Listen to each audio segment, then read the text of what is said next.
Support for Starting Small comes from Humanscale, the leading designer and manufacturer of high-performance ergonomic products that help create a healthier work life. All of their products, from chairs to standing desk and more, are comfortable, easy to use, and sustainable, and great for either the office or the work-from-home environment. With an increase in shifting workplaces, comfort can be especially hard to find. As I run the podcast, I'm in front of my desk for hours a day, from scheduling, researching, interviewing, and more. Humanscale allows me to remain productive without the consequence of body stress to follow.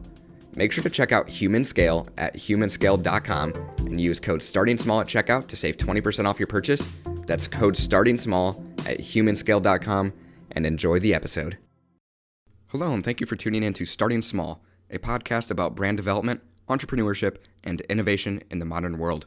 In this episode, I'm joined by Geoff McFarlane, co-founder of Winc Wines, a membership-focused wine company curated to your taste. Geoff and his co-founder became well aware that the long-lasting tradition of sharing a glass of wine can be hit or miss when choosing that perfect wine. They created Winc out of the idea that wine needs to be more accessible, and they can curate that perfect wine based off of your taste buds. Hello, and thank you for tuning in to Starting Small. Today, I'm joined by Geoff McFarlane of Winc Wines. Geoff, thank you so much for joining me today. Thanks for having me. Good to be here. Yeah, so I want to start out with your upbringing. So where did you grow up, and what was your childhood like? Yeah, I grew up in Denver, Colorado. Spent a lot of time outdoors, and with a couple of amazing parents. And so, yeah, I was really lucky and very grateful for having a really strong family, a really strong foundation to build off of, and then an amazing mentor in my dad, who was an entrepreneur himself and really would push me and to be to continue to be thoughtful and to find experiences and to always be exploring and discovering the world. That was both when it came to work and school, but also sports and the outdoors, and really had a great diversity of experiences growing up. Amazing. So would you say that you had an entrepreneurship mindset, say lemonade stands or selling products growing up as a kid? Yeah, I mean, not so much lemonade stands or anything like that. I think I think it was just a continual push to explore, to challenge ideas, to challenge things. I think that that overall take was just sort of ingrained in my father, and then therefore I think ingrained in me. Got it. So I saw you went on to the University of Denver in 2003. What did you study there?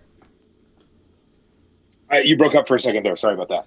Oh, no worries. I saw you went on to the University of Denver in 2003. I was curious, what did you study there? Yep. Yeah, so I studied finance and accounting, and really, but it was a unique college experience in that my dad had gotten very sick, and so I started actually at Syracuse University, and my dad had a lung transplant while I was away at Syracuse University, and it's one of those things where you get a call.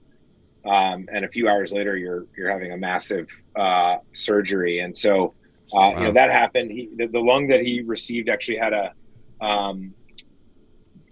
large infection that then spread throughout his body, and he spent a few weeks in the ICU. And for the first 10 days, I was away at school. And so when I came home for Christmas at the end of that semester. He was recovering, and I was just like, this doesn't make sense for me to be traveling from Denver to New York to go to college. While my dad's in this position, and so I ended up transferring back to DU, and had a pretty unique college experience in that, when I moved back, I wanted to spend a lot of time with my dad and help my mom out and supporting him. And so I moved back and, didn't move on to campus and, it was really, then, college became more about going to class and then separately of that, really spending a lot of time with family. But because of that, I ended up having a relatively large amount of free time as well in college, where I wasn't really like in dorms or in a fraternity or playing sports at that point. And so I got into business right away and started working on businesses basically right away when I had transferred back from Syracuse. And Syracuse was a much more normal college experience, like living in the dorms, going to basketball games and going out with friends all the time and sort of a more, I'd say, normal college experience. But when I moved back to DU, it was much more about family, and then I immediately sort of got into business and had started a couple companies while I was in college. Amazing. So you mentioned earlier athletics was a big part of your childhood. Were you involved with any, say, athletics in school or even clubs outside of athletics? Yeah, I grew up playing sports. I went to a small elementary and middle school where I only had, I think there was like 60 kids in our class. And so I was able to play, by being in a small school, I think the benefit of that is you get to play a lot of sports. And so it was a 3-season athlete and, in middle school and could really, get into many sports and played football, basketball, and lacrosse. And then when I went on to high school, there was 900 students in our graduating class. And so couldn't play 3 sports once I moved on to high school, but played lacrosse in high school. Got it. So following college and prior to Winc, you mentioned that you were starting some companies. If you could provide some examples of what these looked like, and did you work for anyone else in this time frame? Yeah. My parents had me go out and get a job, I think on my 14th or 15th birthday, and went out and got a job at Abercrombie and Fitch. And I think I worked there folding T-shirts for about 5 days before I was like, this is really not great. And so ended up having that conversation with my dad, and he was like, well, what are you going to do instead? And so it was right when digital music was beginning to take off. And so a buddy of mine and I started a mobile DJ company where we were doing proms and graduation parties, and ultimately by the time we were 18, weddings and larger event company parties and all sorts of things. And what we were doing is, most of the DJs at these parties were playing music off CDs and literally having to like switch the CDs between songs. And then also, when they got requests or new music came out, it was never available for them to play. And so we all we did was we bought all the same music, but we just uploaded it onto hard drives, and then we just play off of our laptop. This is early 2000s. And so late 90s, early 2000s. And so it really was an opportunity where we were just creating a better experience for the parties that we were playing at. And the business kind of, took off a little bit, and it was a chance for us to really learn about, investing capital in the equipment that we were buying. What was the return on those assets? What, really seeing a P&L, and ultimately focusing on, customers and creating a good experience. So that was my first real job, I'd say, since I don't think working at Abercrombie and Fitch for 5 days counts.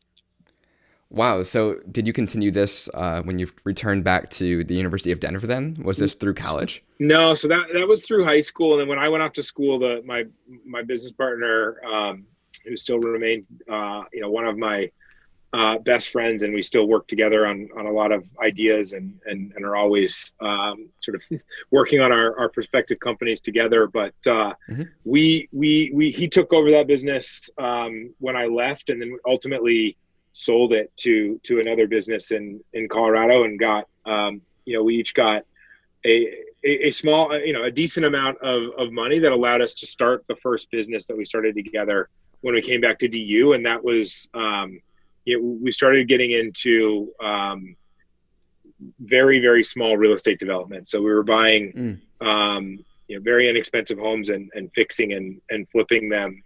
We were doing all the work on our own. So ripping out the cabinets and learning, how to install cabinets and counters and paint walls and redo floors. And, but so we did that for, a couple of years in college, and that continued to sort of, allow us to grow the capital base that we have. And we took that into, larger real estate development. And once we had proven out, the first home, which we got the down payment from our, from selling the business, we, by the time we had done that a few times, we started, networking with some other people in Denver, and started raising some capital, and spurred that into, a little bit more expensive homes, and ultimately, from the ground up development of, townhomes, and then ultimately that rolled into, a larger commercial real estate business where we were buying, and commercial real estate, small retail and office space. And then ultimately that, led to us starting, a restaurant and bar group, that we started together in Denver. And that, was really first, I had grown up, my dad, I grew up cooking with him. He had a hospitality business, a hotel, management company. And so, really grew up with, having that, creating experiences for others, and then business aspect. And so opening restaurants and bars was the first opportunity. The real estate I loved because you could design spaces for people, but the food and restaurants was where you really could, design entire experiences for people and take them on a journey, even if it's for a short time. And that was, that pairing with also, my love for cooking and generally just food and wine, was a foray of sort of, we expanded the commercial real estate business, and then, restaurants and bars. And this sort of grew. In college, it was just the, fix and flips, and then a little bit more urban infill development. But, I actually didn't fully finish, college, and made it, just over 3 years. And then, the businesses were taking off. And so I just, rolled into focusing full time on the businesses, and grew the bar and restaurant group, as well as the real estate development company, in our early 20s. Wow, that's amazing. So this restaurant, were you guys scratching your own, say, recipes from scratch, or what was the restaurant? Yeah, I mean, we ended up hiring chefs, and really, we were, as we invested in some of the commercial real estate, it gave us an opportunity to open up some of our own experiences. And so, it started with a small bar, and then we ultimately, the first, full-on restaurant was a, Neapolitan, pizza, oven, and in 800 degrees wood fire pizza, in the early days for that pizza really, coming into a trend that's, remained. And I think that business, we ended up selling that business. It's still in operations. I think they've got 3 locations in Denver. It's called Pizza Republica. I hope you guys are enjoying this episode so far around Geoff's entrepreneurial journey. I'd like to pause and say thank you to this episode's mid-break sponsor, All33. All33 provides a chair that is slouch-proof. Unlike other chairs that allow you to lean back in unsafe angles, this chair is designed to cradle your pelvis and lower back, causing your vertebrae to stack in an ideal posture. If you've been working from home for the past year, you understand that comfort is a necessity for efficiency. For myself, I used to experience bad back pain simply because of bad posture. This chair forces me to sit up straight and focus on what lies ahead, my work. Make sure to check out All33 for yourself at all33.com and use code STARTINGSMALL at checkout to save $100 off your order. That's code STARTINGSMALL at all33.com, and enjoy the rest of the episode. And I presume that this has much inspiration towards moving into Winc Wines. So Winc was created in 2011. What inspired you to enter the wine industry along with selling D2C? Yeah. So probably helpful to rewind a little bit back before that. So yeah, we had been building a real estate business, as well as a hospitality business. And then, we really started that in earnest, like 2003, 2004. And it really started to pick up and gain momentum. And then the financial crisis hit in 2008. And, we had built a lot of the real estate portfolio on top of commercial loans and bank loans as well as private loans, the asset prices dropped very significantly and very quickly for us, and so we learned some very hard lessons over the following years as we many of the banks we were working with were taken over by the FDIC. We were working with the federal government on how to get loans paid off and trying to sell these, much of the real estate to try to, cover other areas of where loans were being called. Also, the restaurants and bars took a major hit in overall sales. So we were trying to figure out what we were going to do next and how we were going to grow this. And really, it took us over 4 years of workouts and failures and just, really challenging situation. My dad also passed away in 2008.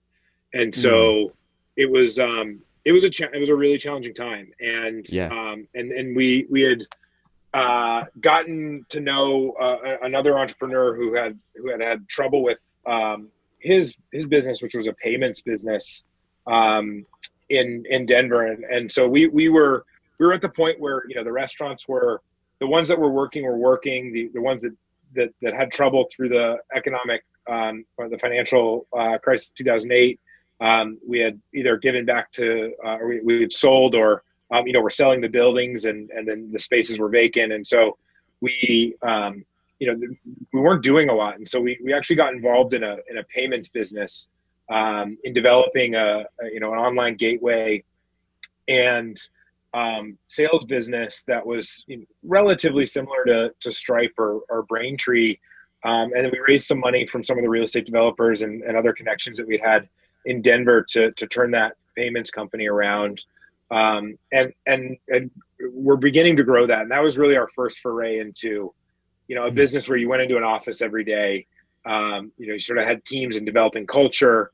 And it was also a business that really taught us about, acquiring customers and lifetime value of customers. And so, but what I quickly learned is, we did that from 2009 through 2011, was that I am much more passionate about creating experiences and actually building a consumer-faced business versus a B2B business.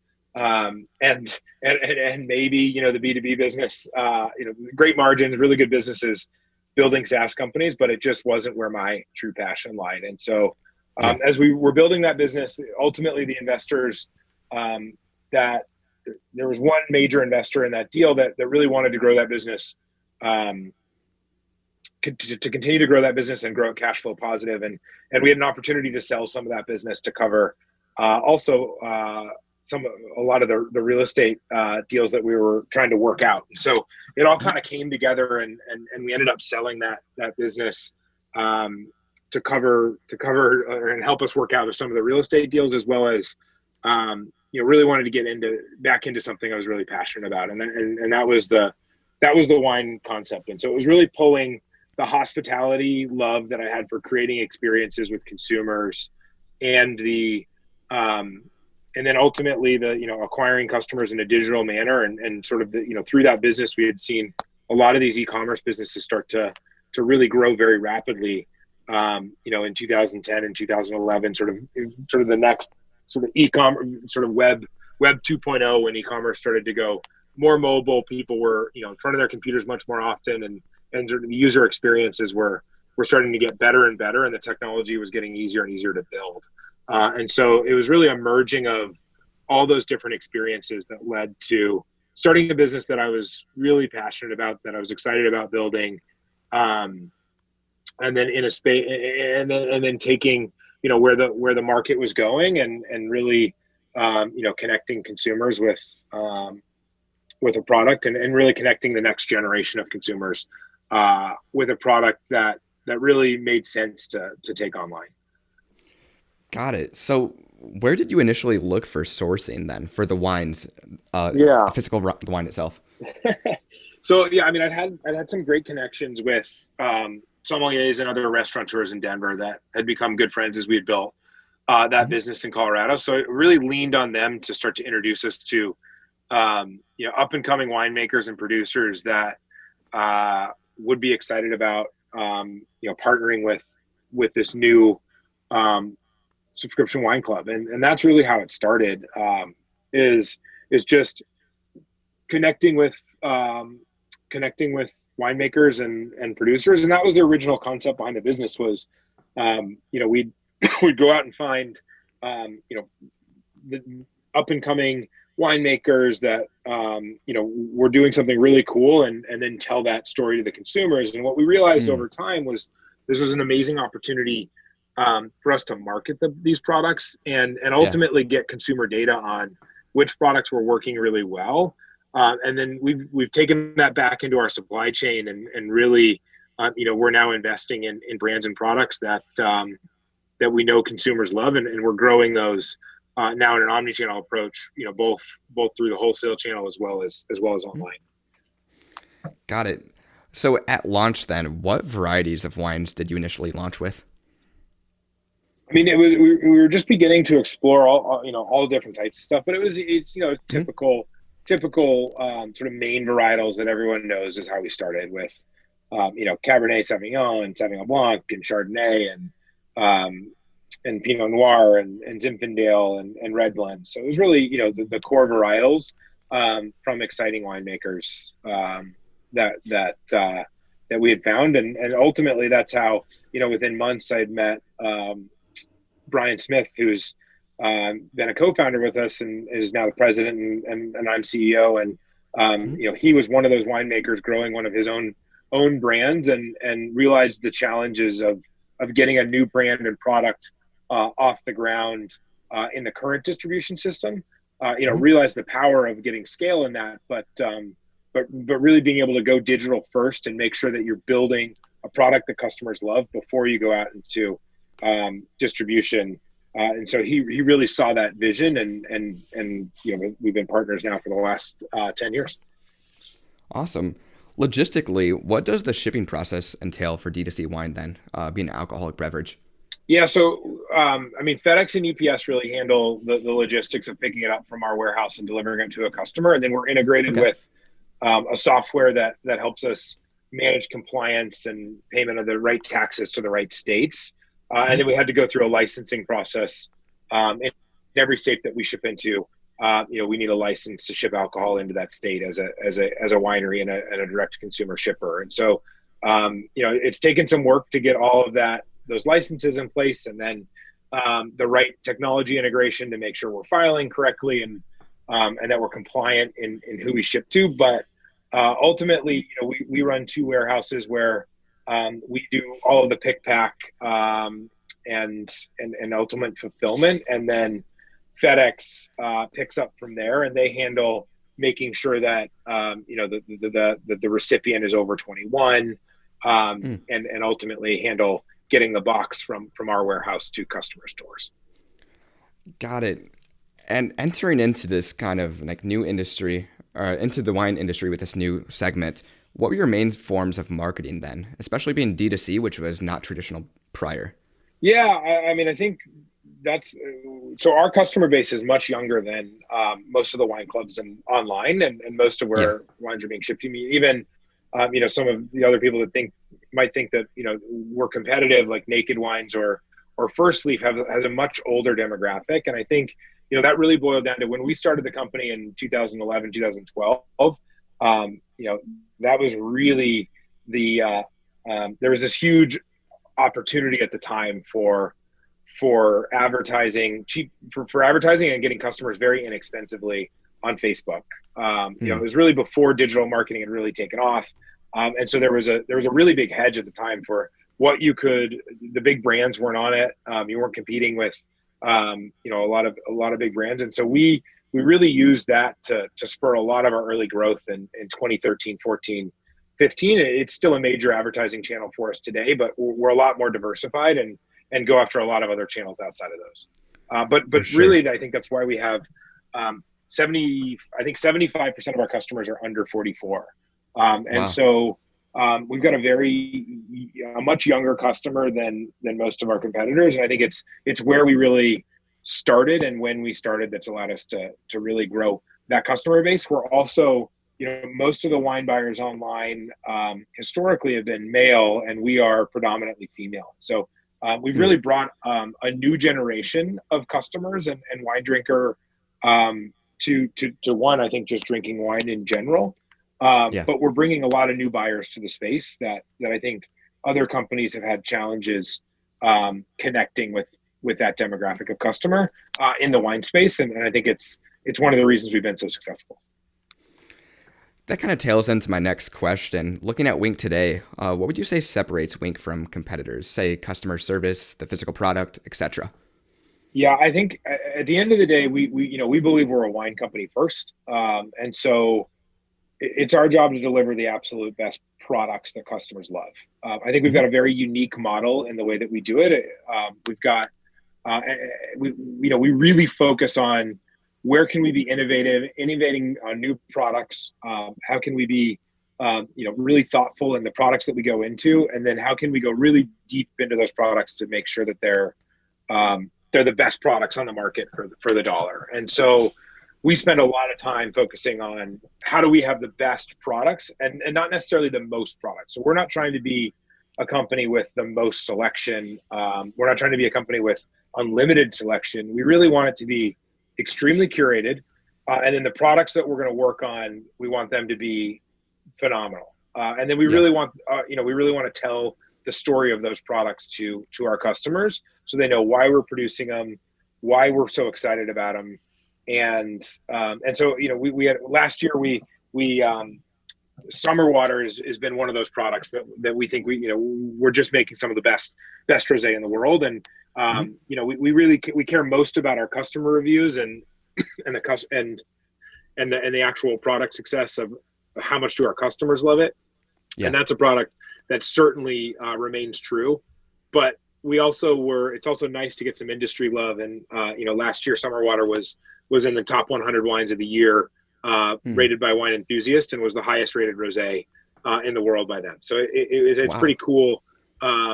Pretty cool that, and I think good affirmation that we're really focusing on making amazing products that customers love. And I think we will continue to invest the most amount of our resources into creating best-in-class products, and not necessarily having hundreds and hundreds of different products, but having the best versions of each of the products that we create. And I think Summer Water is the best example of that, but we've got many others that are sort of fast on top of its heels that are launching and have launched in the last couple of years. Awesome. So if a listener was to access winc.com today, from a customer POV, what does the process look like from the initial palate profile to receiving wine? Yeah, it's a pretty simple process where customers, they typically see an ad and then they'll land on the website. And, we do at any given time have 40 to 50 products on the website. And so, and wine is a relatively confusing category, I think, for a lot of people. So we try to simplify it and make it a personal experience. So initially we'll ask just a few questions from a customer, and that's really just to get an idea of what they might like. It's not going to be perfect every time, but it's a way that we can get to know a customer. We also have a product guarantee, so if customers don't like any of the products, we'll replace them until we get to know each customer a little bit better, and then they, so we'll make a recommendation based on those quiz on an initial box of 4 bottles that'll ship out to a customer's house. And then, customers will have a chance to try those wines and rate those wines. And then based on the data that we get back, and once we know that they've tried wines and how they've rated those wines on an individual basis, it gives us even more data to be able to go back and recommend new products. And so, and we're using that data two ways. One to help make a more personal experience for the customer, but also to really figure out, which products are amazing products that we should continue to invest into and amplify, and which products are products that, maybe aren't hitting the right mark with either certain customers or with a larger group as a whole, and then we'll innovate and try to improve on those products on a go-forward basis. So it's really a two-way relationship with our customers.